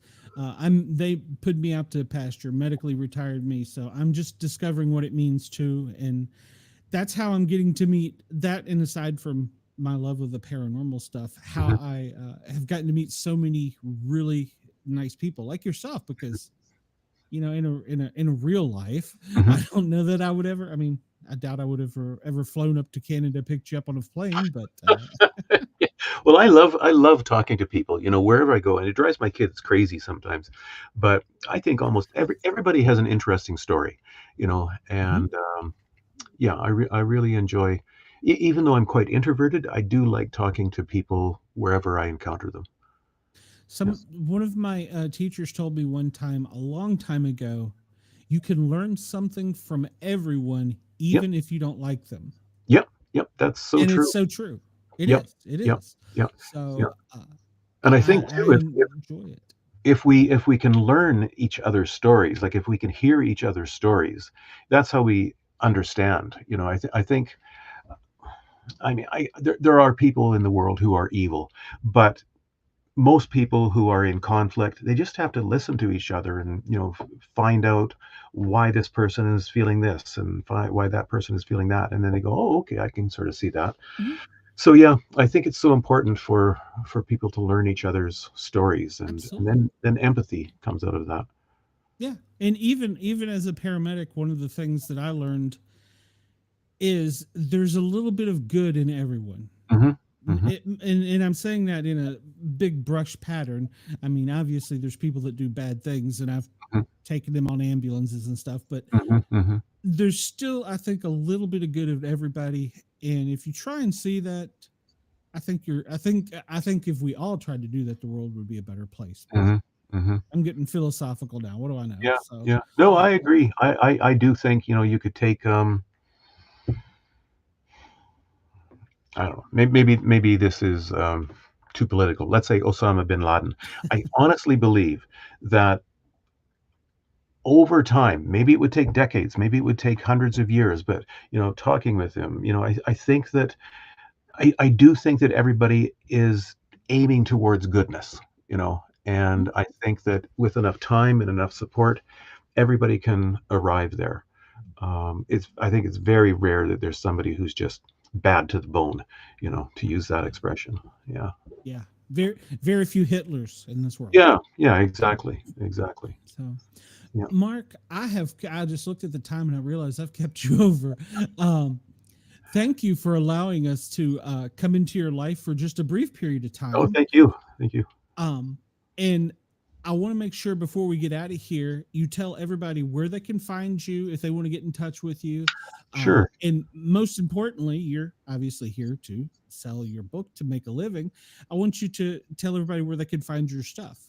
Yeah. Well, again, the book is called The Headmasters. It's a young adult dystopian um novel, and you can get it on Amazon. What's the other, Barnes and Noble? That's another big Mhm. bookstore down there. Any local, a lot of people quite rightly like to support their local bookstore, and they can order it in. So yeah, it's widely available. It's not hard to get. And it's available in ebook as well. That's all of my reading I do on my Kindle now. I just love it. Me Yeah. too. Me too. So, because I would run out of, especially now that I'm doing shows, and a lot of times the authors will send me books Mhm. as gifts or before the show even, Yeah. and I would have so many. Yeah. my, my wife would be throwing out not only me and my clothes, my books. So, Yeah. Yeah. Yeah. Yeah. The Kindle is well, great. Mark, you say you're writing another book. Mhm. When you get it done, make sure you get in touch with me because I'd love to Well, have you back on. sure. Yeah. Um, Love to. Great. Mickey is going to be hooking me up with a lot of different guests, Mhm. and I have enjoyed making his acquaintance, and I've gotten to know so many really cool people through Yeah. him. Yeah. Mickey Mickelson. Yeah. The marketer. Yeah. Yeah, Yeah. Promoter. yeah, Yeah. He's really great. Does such a great job of hooking authors and other people up with media. It's really great. yeah, yeah, and as we're learning in today's society, culture, whatever, this is the new form. The Mhm. podcast and the Yep. small. I joke. I'll say I got two listeners, but it's really much bigger than that. But it helps get your message to places that Yeah. you might not. Yep. And I Yep. think it's a really cool format and medium. So, Yep. Yep. Yep. um, It's really good. Yeah, and it's one of the good things I think that came out, or at least was accelerated by the pandemic. Everybody started using Zoom and tools like that. okay, yeah, yeah. Um, okay. Well, let me get out of here before I break. I got somebody sent me some breaking news. Okay. Mark. Um, and that's not his normal show, but apparently there has been a tragedy out on the West Coast.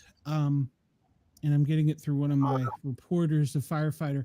Apparently, a commercial aircraft liner has crashed oh no, gee. out in Washington State. So I'll be following that during the show. Yeah. Not to end on a sad note, but Yeah. yeah, and my other guest is coming in as well. She's got some really cool Bigfoot stories. Um, Mark, I do want to talk to you about your next book. And hey, if you have a spare copy of your book you want to ship to Atlanta, let me know. Sure. So Okay. Okay. Okay. Thank you so much for having me. Really enjoyed this conversation. I did too, Mark, and I really enjoyed the food part. I know my mom's going to grill me when I get done, so I Grill may have you. to email you for quite exactly. have a have a Okay. nice night and Yeah. take your cold weather back. Yeah. Yeah. We'll get it back here. Okay. Have a great night. All right, Mark. Talk to you soon. Bye All bye. right. Good night. Okay. All right. That was Mark. Mark was great. Yeah, I really enjoy having the authors and guests, and we have a couple agents that send us some people. And yeah, I was just getting a breaking news that American Airlines passenger jet has struck a helicopter and there was a huge fireball. Apparently it was on takeoff, and the crash is in a river. So that's all I know on that. I will keep following that. In the meantime, I hate to segue because it's a horrible segue. Robin, our next guest, we've been going back and forth for a while now talking about Bigfoot, and she goes to conferences and she speaks about Bigfoots. She has personal experiences. Is that? I'll ask her. She has a communication that's different than most with Bigfoot. So let's bring her in here. I'm glad to get her in here finally. I've been trying for a while. Robin! Hey, I have been trying to get on and it would not let me, no matter what I did. Wait, you know what? You also talk about aliens, and a lot of times, I was going to say something, but I'm not going to jinx myself. Oh, I get messed with all the time. Whenever we talk about aliens, pardon my expression, but shit goes crazy. You know what? I will go to do different shows because I deal with all the cryptids. I deal with the ETs. I deal with the ghosts. I deal with the spirits. I do psychic work and, portal work and all of these things. And when I go on certain shows, it literally, everything messes with me. Like today, I had things pounding on the side of my house all day long, setting the dogs off. Like I'm actually out in the car. I apologize for all the darkness, but I tried really hard to do it in the house like I normally do. And I've got stuff pounding on my walls outside of my room. And and I've got several dogs and they're going crazy. So I let them outside thinking they would keep them busy because they'll go out there and play with my dogs. And then the dogs were still screaming outside and bothering the neighbor. I mean, it's just been craziness. So I came out to the car thinking it would help. And it's just been nuts. Wow. So now, if you don't mind, what part of the country do you live in? I was born and raised in Michigan. I'm currently in South Carolina, but I'm in the process of moving to Texas. So this has been going on since I was very, very small. So this is like my normal. My normal is abnormal. Like I wouldn't know what to do with a normal day. I really wouldn't. Do you think that these entities, Bigfoot, and do you think they follow you, or do you think you're? Oh yeah. Yeah, but it does, it's funny because when I moved from Michigan to South Carolina, there were a couple of them that did come and it showed up here. But then I've got 3 or 4 other clans that run through here as well. It's just wherever I go, they end up finding me. It's just normal. And the UFOs, I was going to try. I didn't know if you had a way to do pictures because I've got like a great UFO video that MUFON just went nuts over. My son-in-law took at my house. And then I've got, pictures of the crafts, and I've got Sasquatch pictures and Dogman pictures and, all these crazy things. So, and, I've had so many people that have been with me that have seen them at the same time. So it's like, it's not paranoia. It's not just me. A lot of people have witnessed it when they're around me. It just tends to follow me. Well, yeah, a lot of people do claim that, you're just seeing things or whatever, but I have been out in the woods. I've experienced the Bigfoot. Mm-hmm. Pretty sure I've seen a UFO. Don't know. Oh, yeah. So I don't believe that. What do you think these things are recently we've been seeing up and down the East Coast? Well, the drones are not UFOs. Okay. Anybody that's seen a UFO will realize that when you see these crafts, I've been an abductee my whole life. I work with abductees as well. And when you see these crafts, it's almost like they came out of a mold. You don't see bolts. You don't see brackets. You don't see seams. It's like one major piece and it's all the same. It's all smooth. Yeah, it is. It's all smooth. You don't see any types of a bolt or a screw or anything like that. And, a couple other things with these drones. If those were ETs, our government would be all over them. They would have been all over them. There were some people that actually went outside and shot at them. If those were ET crafts, they would have been retaliated on. They are not going to sit there and let you shoot at them. That's not going to happen. And I did see a couple of the videos where it looked like lasers were coming down, and not that doesn't happen with the crafts. They've done that before. But there's just so many things that tell you that that's not an ET craft. Yeah, It just, absolutely. I'm sorry, I'm just not buying it. Now, do Well, I no, think that ET crafts have come in to watch those drones? Yes, I have seen footage, and those are actually legitimate crafts that are watching them. But those drones themselves are ours. yeah, I would think our government, even, I mean, I think I said this on one of our shows. We're Americans. We like to blow shit up. That's exactly true. If it was something, you know, a Russian, Chinese, whatever, another country sending aircraft over, we would Yeah. shoot at it. Why wouldn't we shoot at it if we really didn't know what it was? You know. Well, yeah. I mean, we kill what we don't understand. It's like the government hunts the Sasquatch. You know, you've got people that think that they're an animal. For the record, they're not. Worked on the DNA study. I've collected DNA from them. I know what they are. And I've been working with them since I was a very, very, very small child. You know, you're talking about something that has its own language, has its own laws, has its own culture. You know, I speak telepathically with them. I speak verbally with them. I've had them up close, you know, where, you know, I've had them put their hands on my shoulder, hands on my wrist, you know, or come up within 10 feet of me. It's not like I walk outside, just for the record. I don't walk outside and they all come up to me and shake my hand and start talking and want to have dinner. It doesn't work like that. Okay. They don't want to treat. Yeah, it doesn't work like that. It really doesn't. I mean, when I was in Michigan, they would tap on my window and knock on my wall of my bedroom every night at 2 a.m. And I don't recommend this for people because my clan was really good and I didn't have anybody to go to and say what's safe and what isn't. So I did a lot of things that I would never recommend to my people that I work with, my clients, never. And they would knock on my walls and tap on my window because they wanted me outside, and I would go out in the woods with them. Okay, that is the dumbest thing ever because you don't know exactly what's out there, and I just have never had a huge fear of them. Now, I've dealt with the bad ones and they have scared me at times, but normally on a normal basis, cautiousness, yes, but you know, it like to see them because they look so different. The looks of them that part doesn't scare me. You know, I read, huh? When you say that you started at a young age, are we talking like teenager or? No, I could mind speak before I could talk. And my mom said by the time I was starting to talk, I was talking about what she thought were imaginary friends. And I described them and it'd be the same thing as a dogman and a Sasquatch. You know, and they do have cloaking capabilities. I mean, I know how they do it. They've taught me how they do it and, you know, told me how they do it. These are high frequency beings to begin with. They are part human, but they're high frequency. Ron Moorhead talks about the quantum Bigfoot. I'm sure you've. Yeah. Oh, yeah. Ron's amazing. I know Ron. He's wonderful. Yeah, I had him on a long time ago. I need to get him back on. I've read his book and I agree with a lot of his. Yeah, I do too. Yeah, I think philosophy, whatever, but I think he's right. I think Ron is one of the best we have. I'll be honest with you. Not only is he an incredible human being, just on a human level, he's highly intelligent.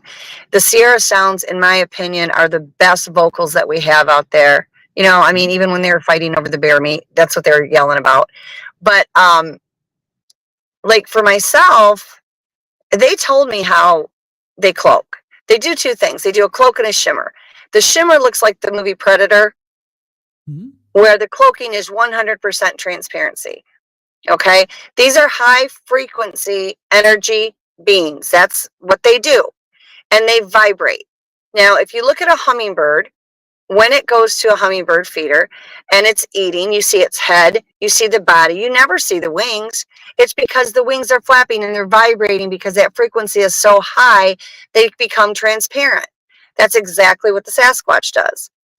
Like I flat out asked them, I've asked several clans and they told, every one of them has said the same. And they're like, we just bend the light. You know, we do it with frequency and we vibrate. That's what we do. So they're literally just that makes sense. Yeah, that's what they do. A lot of sense. Interesting. You know, now, when they zap you, what is that? They are simply gathering the energy and frequency in their body and throwing it at you. I teach in my business, I teach frequency and energy work. And we talk about that a lot. You know, what they do is they're taking that frequency and energy within their body, taking control of it, and they're literally throwing it at you just like a lightning bolt. like your chi, so to speak. Yeah. Yeah. Okay. That makes sense. They're pulling it right from their own body and just throwing it. We all have frequency, energy, and light in our body.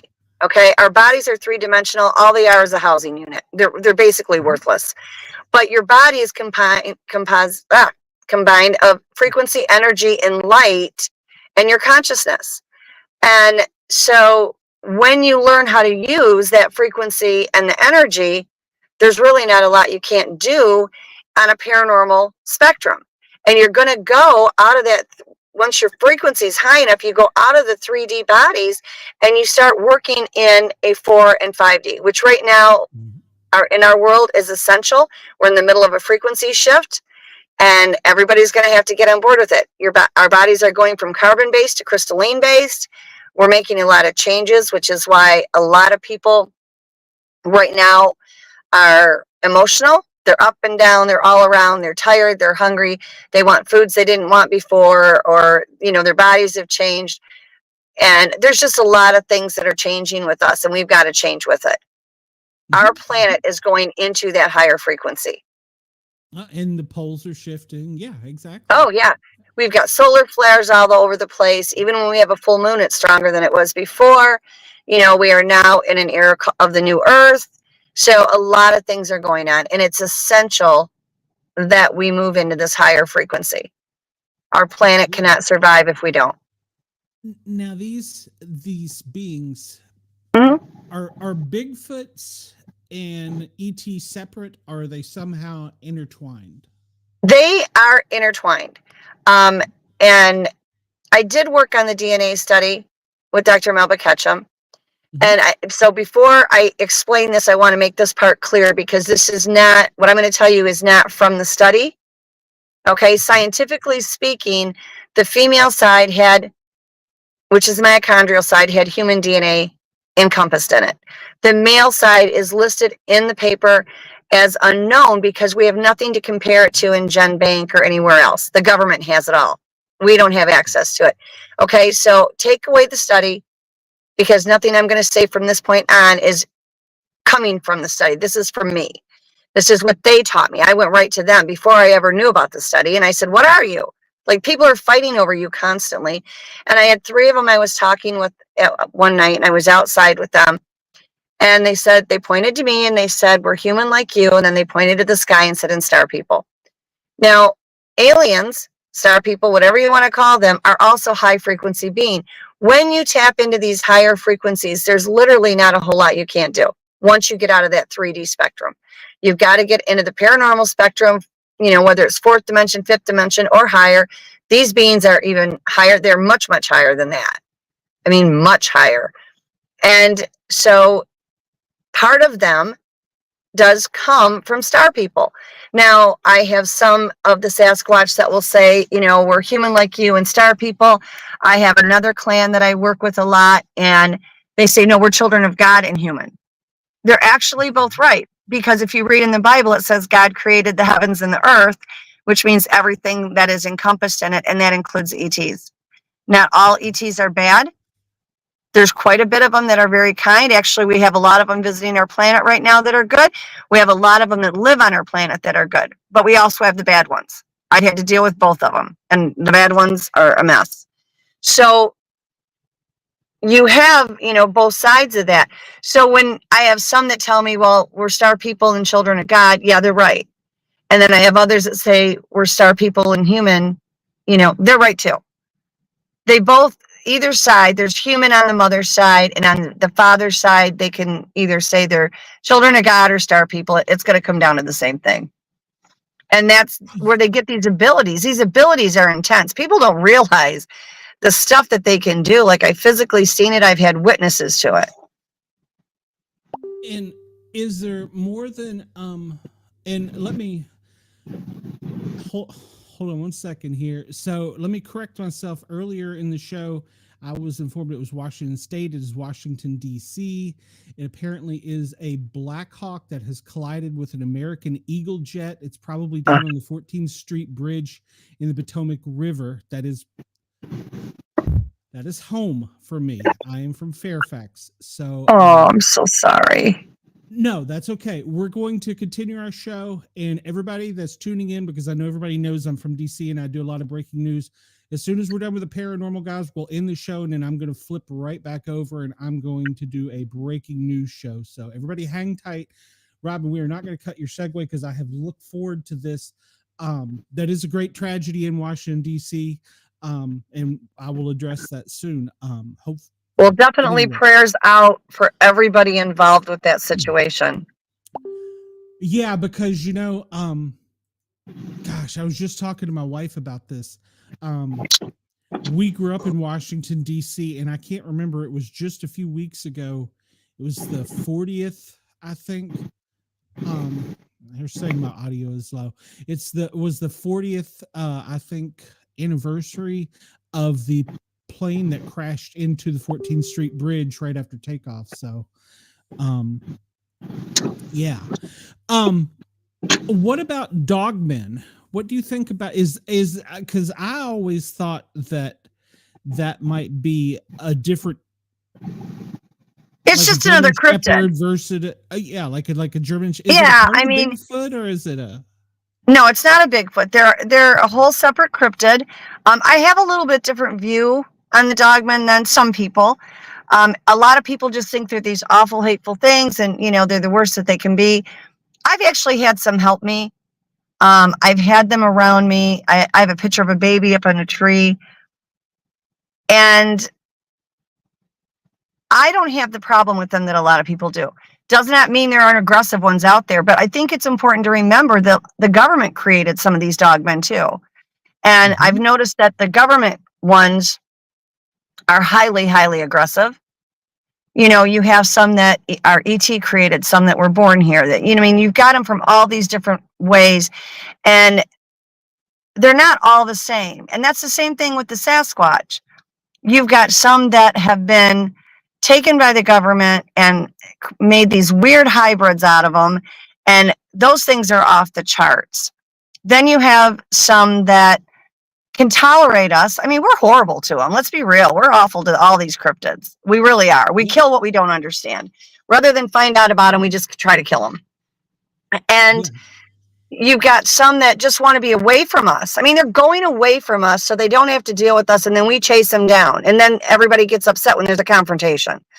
It's all about respect. Their ways are different than ours. Their culture is different than ours. Their laws are different. Their words don't mean the same as ours. They are not Nephilim. I hear that every single day. And let me tell you something. If you want to tick one off, tell them that they're Nephilim, and you will be on their enemies list for a very long time.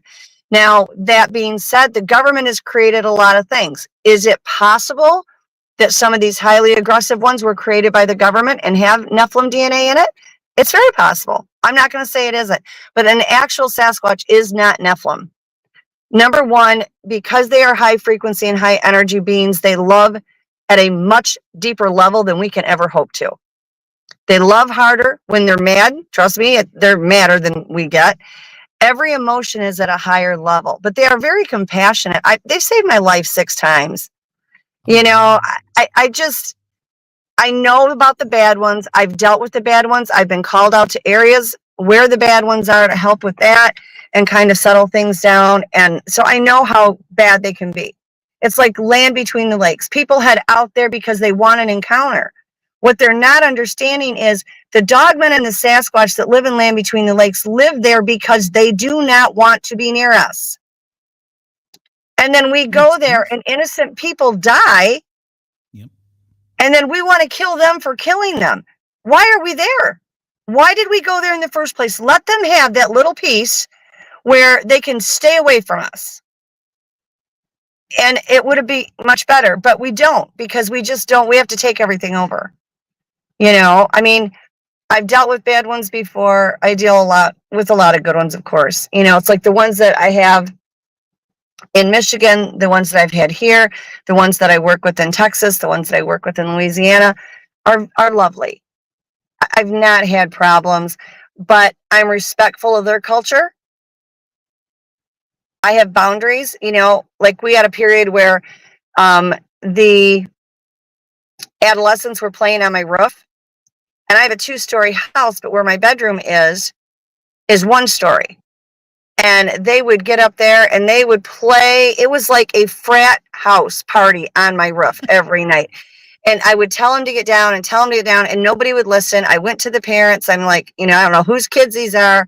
They need to get down. Nothing worked. I said, I'm going to go to your council. I will get hold of council, and I want them off my roof. And they would not stop. So I finally went outside one night and I did the mom voice. And I was like, you will. It was the dumbest thing ever. Like, why in the heck I ever thought they would listen to me? Like, you will get off this roof, and you will not get off because I can't. You're going to go through the roof, and I can't sleep. And I haven't had problems with it. They probably just laughed at me. That's well, did they get off the roof? They did. But I had years ago in Michigan, I had 2 friends of mine were over at the time, and my one friend did an Indian smudge ceremony for 3 clans that had come in, and she did that, and it was over, and it's like 11, 12 o'clock at night. We're sitting in lawn chairs in my yard, and we're watching the Sasquatch walking around the yard and in the bushes and in the trees and everything. I had a Shetland pony, and the pony could not be put in a pen because he tore it down every time. So he was on a 250-foot boat rope, and he's out grazing in the backyard, and all of a sudden I see his rope lift up, and he's getting pulled into the woods. And he is like freaking out. He's rearing up, he's screaming, his eyes are white, and he was very comfortable with the clan that lived there. They played with him all the time. They were buddies. They would untie him and they would move him all over the property. It was like, where's Waldo? Every time I got up, he was moved somewhere else. And they have a certain way they tie their knots. So like he would be, in 1 minute, he would be moved somewhere else. It was like a where's Waldo? So this male was in the woods. He was from a different clan, and he's pulling him in the woods because he wanted the kids to be able to see the pony. He wasn't going to hurt them, but the kids wanted to see him. And like an idiot, I ran over and grabbed the rope, and I'm like planting my feet on the ground because, obviously I'm going to stop this thing. And I'm like, no, you can't have him. And I'm now going like I'm water skiing across the grass into the woods. It was hysterical. And the one friend looked at my other friend and said, you got to do something. You got to do something. She's going to get killed. And he's like, oh no, this goes on here all the time.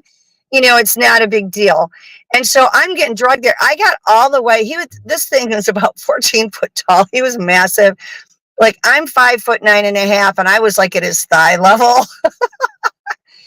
And I'm looking at his feet. I didn't look up. I just looked at his feet, and I'm looking at, like mid thigh. And he literally laughed. I heard a laugh, and then the rope went limp. He didn't do a thing to me, but I think he probably thought, you stupid little hairless human. Like, you are worthless. Like, what are you going to do? And but they weren't going to hurt the pony. He was just scared. But he liked my regulars. He would play with the regulars all the time. The ones here will play with my dogs. I know people talk about how they kill their dogs, and I would imagine that there are some that do. But what I say to people is, look at how our people are. We have murderers, we have rapists, we have pedophiles, we have psychopaths. They are not any different. They are a type of human. They are not our type, but they are a type of human. Yes. And so they do have mental illness. They do have all of those things, and we have people. I used to have an animal rescue. I have a dog that is 6.5 years old that was tortured by one of our type of humans to a point that a vet of 28 years said he had never seen anything as bad as that. I've had him 6.5 years, and I'm still the only person that can touch him. He doesn't growl. He doesn't bite. He lives in terror 24 hours a day. And that was done by one of our humans. So is there some that are aggressive to dogs? Yeah. But the thing to think about with that is I don't allow my dogs to run free. The Sasquatch get in the backyard with them all the time, which is fine. I don't mind. They do the belly crawl through the backyard with them, or they pick them up or whatever. But I don't allow my dogs to act aggressively with them. I don't allow them to run into the woods and chase them. In South Carolina, this is just, I'm not a South Carolina person. That's why I'm moving. But they drop hound dogs off in the middle of the road to have them run into the woods to run deer. I was born and raised in Michigan. That is taboo. You want to be evil? Run a deer. That is not how you do it. That is not how our forefathers did it. That is not what we do. So they would let them go in after the deer. But what would happen is they would encounter the Sasquatch and they would go after them continuously. And then these hunters, 9 out of 10 of them, if they don't run a deer out, they just drop the dogs off and they leave them here. And I end up with all these dogs running around that are hound dogs. And the Sasquatch were having a problem and it kept going after their kids. Sure. Now, I don't know about anybody else, but I would assume you guys would be the same way. If I have anything go after my children or my grandchildren, I will annihilate it. Yeah. It's game on. Yeah. It's annihilated. I had a coyote that ran through my front yard and ran right in front of my grandson. If I would have had a gun in my hands, it would have never made it out of the yard. And I am a major animal lover. I don't kill anything. I don't even kill ants. But if I were them, of course I would go after these hound dogs. And this persisted for a week. And they finally, I was in the house. I heard the barking going on. I got the mind speak and they said, we have to kill it. It almost got one of our children. It was a little girl. She was 4 years old. And they went after this little girl. And they said, we don't have a choice anymore. And I said, that's fine. Just get the bodies out of here because everybody's going to be looking for you. I heard them when they killed those dogs. It was horrific. But I couldn't say that I blame them. If those dogs would have been going after my children or grandchildren, that would be it. Yeah. I have a friend that they were in Uari National Forest, and there were some raccoons fighting with the Bigfoot trying to get its food. Mm-hmm. And supposedly you could hear all of a sudden this deep growl and then the raccoon fighting again. And then you hear this pop. And then no more raccoon sound. Yeah. And the thing of it is they will use all the animals in the forest as pets. And when I lived in Michigan, and everybody talks about should you feed them or whatever, you really shouldn't on a regular basis. You can give them treats, you can put food out. But again, at that time, I didn't have anybody. I mean, nobody was around to teach me any of this stuff. I just did it on my own. And I was very much integrated with this clan. So I fed them, and I fed them a lot. I mean, every day. And they knew what time it was to come get food. And they would come up to the house and they'd get their food. And they started having these raccoons. There's 3 raccoons. And I had up by my house, I had all these buckets hanging from trees and all these different things for them to get their food. And they would send these 3 raccoons in. The raccoons would check all the buckets for food, never touch the food. They knew better.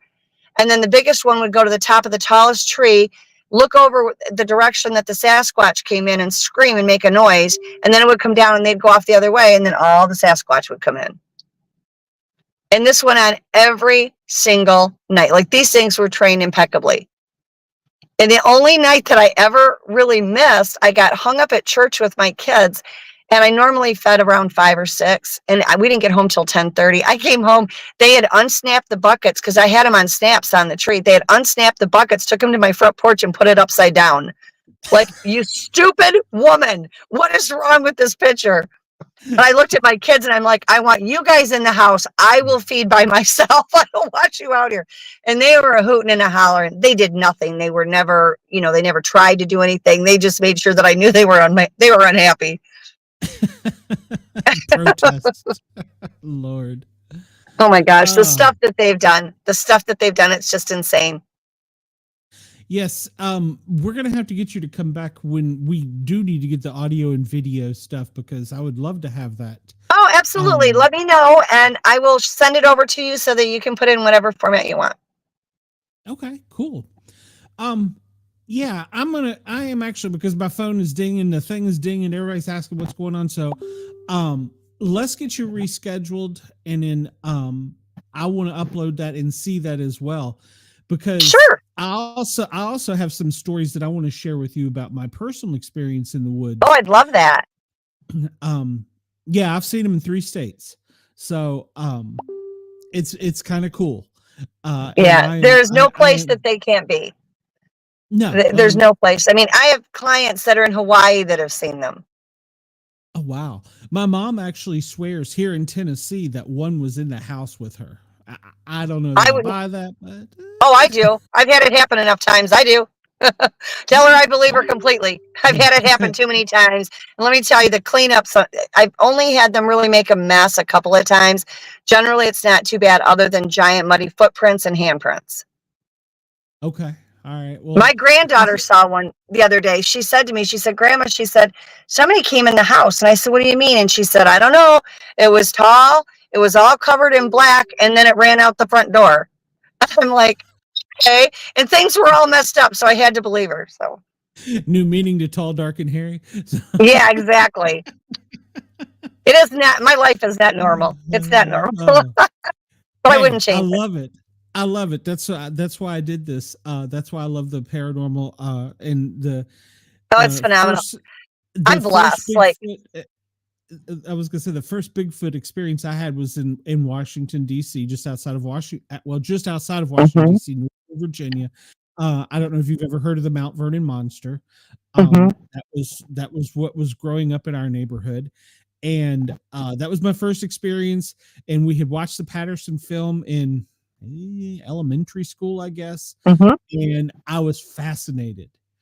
And you know, you get older and you kind of let things go. You have kids, you get a job, and all this. And then one day I was like, I've been camping for like 25 years. Let's go camping. And it just picked right back up. So it's been a passion. I don't know if you know Bob Grumpy Wilson. He was a mentor. Oh no. Yeah, he was big here in the South, and had a lot of contacts, and I got to meet him, and taught me more than anybody. I mean, he has a lot of experiences, probably like you. They like to mess with him. And when I say mess with him, it wasn't like mean necessarily. It was like being coy or playing games. Yeah. And stuff. Oh yeah. They have a very bizarre sense of humor. They're major pranksters, you know. It's like I was really sick recently, and I had went out in the other room to go let my dogs outside, and I came back and they had bird feathers on my nightstand. Aw. Like, there's no way for birds to get in my bedroom, so this is really cool. I mean, Bob was the first person to basically teach me that I don't want to say that I was crazy, but that, you know, there was more out there. He had a job with California Search and Rescue as I guess, sheriff's deputy. Where he would have had a lot of experiences. Oh yeah. That's how he got to know so much. He would be dropped in the woods, him and his dog, to find lost hikers by helicopter. Yeah. And he's out in the middle of, you know, the real woods, not like we have here in the South.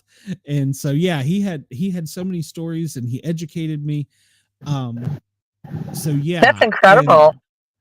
And he actually had stories of where they would help him find the lost hikers. Yeah. And they're good at it. That blew my mind. I was like, but they're not from around here. You know what I'm saying? So I was like, where do they help us? But he taught me a lot. And I think there's more out there than we really as humans know. There are so many out there. So many out there. We are loaded with it. I mean, the entire globe. There's nowhere that they are not. I agree. You know what? I think what me and you need to do is we just need to have a special 2-hour and cover everything ET, everything Bigfoot, everything. Just let me know when. I would love it. And I'm sorry and what I'll do, cutting you off. No, you're fine. Well, it took me a half hour to get on. So, I mean, it wasn't your fault. I would go on and it would put me in a room, but it wasn't your room. So I would be in this studio room by myself. Nobody else was there. But there was no button to do anything. And I mean, it was terrible. And I'm like sitting here and I'm like, okay. And then it would say, go in Chrome. So I would go in Chrome and it would say, please go back in Chrome. And I'm like, I'm in Chrome. You know, it was just, but this is typical. I'm not unaccustomed to it. So it's like I was telling you, I've had that happen before. One of the guys, I was sitting here talking to him and we were talking about ET stuff, and I see this like little silver ball fly out of a screen and go past his head. And I didn't say anything for a second or two. And finally I was like, did you happen to see anything? He's like, yeah, I wasn't going to say anything. I didn't know if you saw that too. Yep. Like, what I'll do is I'll start getting some pictures for you. I have one. It's above and it's circled, so you'll see it. It's 3 dots, which is actually a UFO craft that was above my garage. But underneath of it is an open portal. And coming out of the portal is a head. You can see the eyes and the nose. Yes. It was taken by my security camera. So I'll get those together and start sending them over. If I forget to do it, just message me and say, hey, dingbat, send it over. But I'll get some, and I'll get some of the Sasquatch ones. And like I said, I've got the baby Dogman that's up in a tree. It looks like a German Shepherd up in a tree, but it was like 40 foot up in a tree. Wow. Well, it was his fault because I had just moved in and I was laying down, but it was still daylight out. And he wanted me to come outside. I do energy work. They love to pull energy off me all the time. And he said he wanted me to come out so he could see me. And I said, why? And he said, I just want to see you. I said, no, you want to pull energy off me. And I said, I'm tired. I don't want to come out. And he said, if you come out, I'll let you take my picture. I said, if I go out there and you don't let me take your picture, you're a liar and I won't talk to you anymore. He said, okay. So I went outside, and when you take random pictures, you can get them while they're cloaked and they come up looking physical. There's ways to get pictures. And so that's what I did. I just took random pictures because then you're not focusing directly on them in the center of your camera because your camera's digital. And I got him up in the tree. And it's a very clear, it's a very clear picture. And I said, I did get your picture. I said, okay, so you can come back. You're not a liar. You're not bad. You're not Occam, which means bad. So I will let you come back. So he's a lot bigger now. But you have to understand too, with these dogmen, they all look different. Every Sasquatch looks different. Every cat person, I have a picture of a cat person. I have a picture of a lizard man. They all look different. They are all individualized. There's reason to believe we don't have the DNA from everything, but there's reason to believe that there's human in all of them because they are bipedal. And, look at us. We're all individuals. Unless you're, a genetic twin, we all look different. And people get very hung up on, well, it's supposed to look this way. It's supposed to look that way. That's a bunch of bull.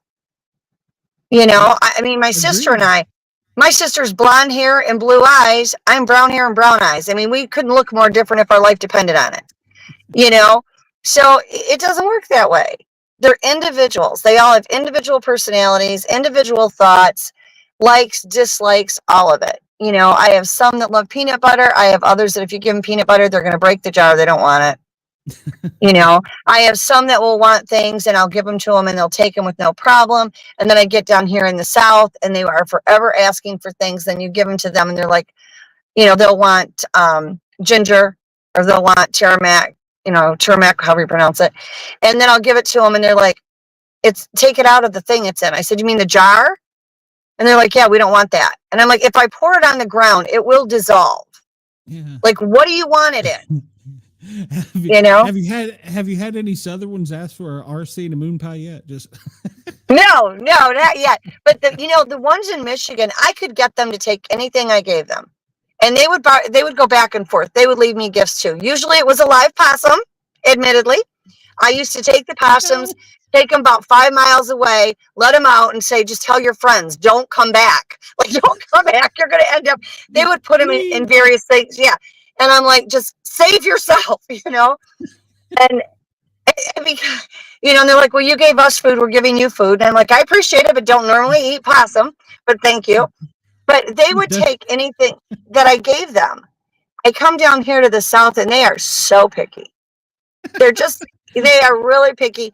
They're a lot different. They still want the interaction.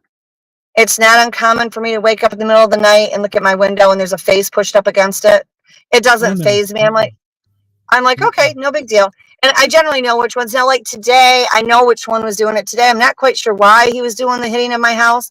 I was like sitting on my bed doing some paperwork for a conference that I'm helping run. And he's like beating on the wall. I don't know what was going on with him. There was nothing, that I was aware of that was bad that was outside, but he was like, knocking on the window. It's not uncommon to see them walking across the front yard. And when they go to cloak, if they don't cloak everything, you'll see like a body part moving across the front yard, which is very disconcerting to see a leg or an arm. I had one in Michigan. I had fed him. I put food out and there was a very large male that was not part of the clan. And he just showed up. He was just hungry. And he went in to get some of the food. And I walked outside on my porch because they came up to the house to eat. And I looked over there and I saw him and he looked at me and it scared him. So he cloaked, but he was one that had the conial head. He didn't cloak everything. So the top of his head which now looks like a yarmulke because that's the only part that didn't cloak. And as he's walking away, it looks like a little yarmulke going through the woods. I mean, I had one yell at me and tell me, quit looking at me. I said, then cloak. You can do it. Cloak yourself. You don't want me to see your hairy butt, cloak. Don't yell at me. Cloak it. I love it. You sound like you put them in their place. You are like their moms. Yeah. They're right. For the longest time, my Michigan clan called me mom because they would hear my children call me mom. My kids grew up with these things around them. Some of my kids were very immune to it, where they just like turned a blind eye and said, Mom, please don't tell our friends. And then I had other kids, because I had 9 children. And then I had other of my children that were like embraced it. They would go out there. My granddaughter, when she was 5, she would sit outside the woods and she would roll a rock into the woods and they would roll it back. And they would play that game for a while, back and forth and back and forth. My daughter would go outside and play a clarinet, and they would all come out of the woodwork to listen to her play the clarinet. That's cool. Yeah. Robin, if anybody wants to get in touch with you, I'm going to put it in the show notes, but tell everybody just in case for the FM radio where they can find you. If you want to locate me on Facebook, I'm under Robin Haynes. There is an account that says Robin L. Haynes. Do not use that one. I never get it. There's a problem with that account. So it's under Robin Haynes, Haynes. If you are looking to set up classes or have a psychic reading or any of those things, I have a website. It's called www.paranormal-empowerment.com. And you can find me there, or find me on Facebook and just say, hey, I want to set something up. There you go. I'm really informal. Yeah, let's try and get you back in March, and we'll do a 2-hour show. Sure. That would be fun. I would love it. I think you and I'll have so much to talk about. So I'm looking forward. Oh, yeah, I'm excited. Yeah, this is great. It is. And like I said, I really have had a good time. So I'm going to let you go so I can get to this other stuff. Absolutely. And again, praying for everyone. Absolutely. Absolutely. Robin, have a great night. We will talk. You too, sweetheart. And we will talk again. I'll send you some photos. Yes, ma'am. Thank you. Okay. Bye-bye. Thank you. Bye-bye. All right. Bye-bye. Okay, everybody. That was a great show, and it will be, of course, on YouTube, and I will roll it over into Spotify. And I know everybody's hitting me up wanting to know more about the breaking news. Give me a few minutes. I'm going to end this show, and I am going to come right back. We'll be live on Yerg's Radio. I've already talked to Ross, got permission. We'll be live on Yerg's Radio, Rainbow Radio, and YouTube. I don't know where else I will be, but come to YouTube. I'm going to start bringing some scanner feeds up, some audios up, some graphics, and we're going to start reporting on this horrific news event that has taken place in the nation's capital. Everybody, try and have a great night. I will see you next week. We have a great show lined up for you. And until then, hopefully Miss Cheyenne or Miss Amanda will be back and we can get going. Everybody have a great night. I will see everybody soon. So come back for the breaking news.